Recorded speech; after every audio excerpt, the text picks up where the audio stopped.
Alrighty guys, Chris from Oz Cannabis and 4x4 here again. What do we got today? We have got a current generation Amarok, one of the new ones, 2025 model.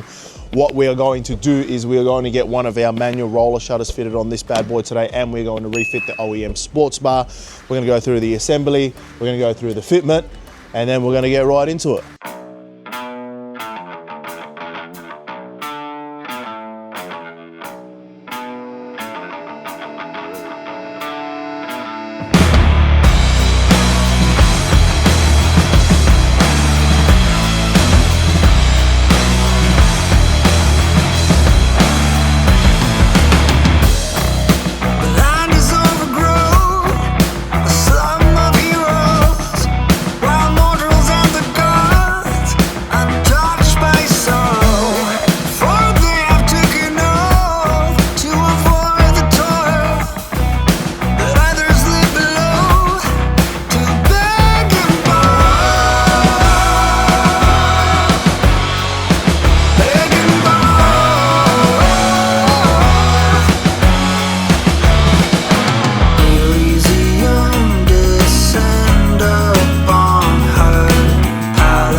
Alrighty guys, hopefully you enjoyed that assembly and fit process on this current generation Amarok. While we have the ute, we'll just go quickly through the operation of it. Just have a look over here, you can see that we've got these brackets that allow the sports bar to be refitted basically in its OEM sort of position. Gives it that very nice clean look. To operate, all you do is pull first, press the button. Once you press the unlock button, the roller will roll all the way back. If you didn't want it to go, there's a knob underneath the handle. I like saying that, it makes my cameraman laugh, right? Turn that clockwise, you can engage the locking mechanism and it can stop halfway like so. Very, very straightforward. If you want to grab one for yourself, we've got them available for basically every single make and model. When I say make and model, I mean utes, right? Driving around on the road today. ozcanopies.com.au is the place to get them. Other than that, this is Chris signing off and we'll see you on the next one.